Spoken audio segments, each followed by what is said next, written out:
Oh, y'all look good.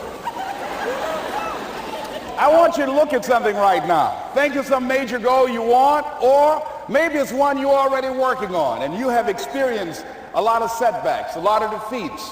You've experienced a lot of disappointment. Maybe you've already given up. And maybe you just need a little fire, a little encouragement to get back in the game again. Here's what I want you to look at. There are winners, and there are losers, and there are people who have not discovered how to win. And all they need is some coaching. All they need is some help and assistance, just a little support.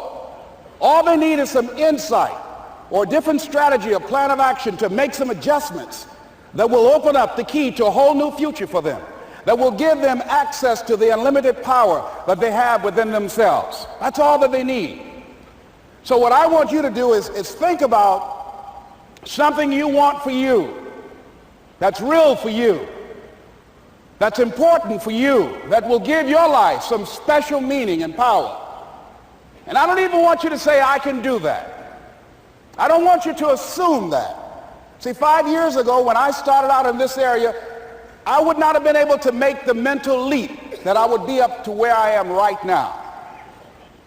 I don't want you to begin to just psych yourself out. No. I want you to be able to say something to yourself that will enable you to maintain a level of integrity with yourself. That when you say this, even when you face tremendous setbacks, it will be a benchmark to keep you in the game, to keep you moving forward and experimenting and readjusting your strategy and your plan of action, continuously looking for ways to win.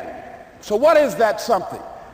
When you got an idea you want to move on, you might not have the money, you might not have the education, you might not have the support or the resources you need. What is that something that can keep us going, that will enable us to act on our dream? What's one of those keys that will begin to help us to discover the secrets to our dream?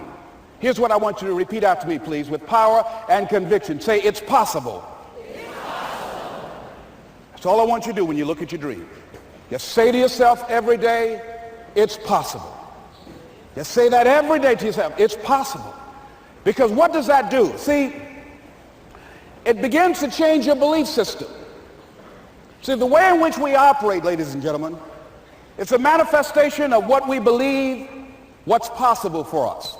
Whatever you've done up to this point, all that it really is a duplication, it's a reproduction of what you believe subconsciously that you deserve and what's possible for your life. Most people operate out of their personal history, out of their memory, things they have done, things they've experienced, things they've seen, things that they have observed. What I'm suggesting that you operate out of a larger vision of yourself. I want you to see yourself doing what you want to do, experiencing what you want to experience, having what you want to have, doing what it is that gives your life some meaning and value. Operate out of your imagination, not your memory. Because whenever you look at where you want to go, I'm wanting to warn you, you will have some conversation back here after you go through the data that you've experienced in life saying you can't do it. And so what you want to begin to do is ignore that inner conversation. Well, most people, ladies and gentlemen, when something happens to them, what they do is they begin to believe that that's the way it is. That's the way it's always been. And they can't see the possibility of it being any different.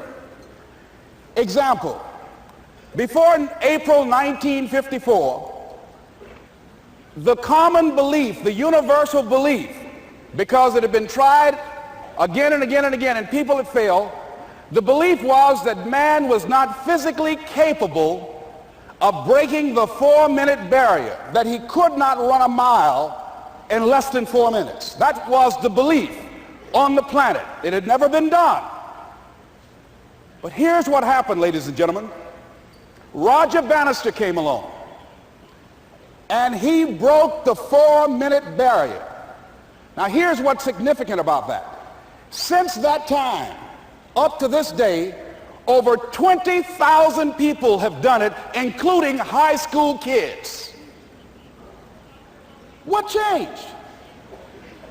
20,000 people, what changed? Here's what happened when they got on the track. They knew it had been done. And because they knew it had been done, there was a new belief about this barrier, about this goal that was unreachable.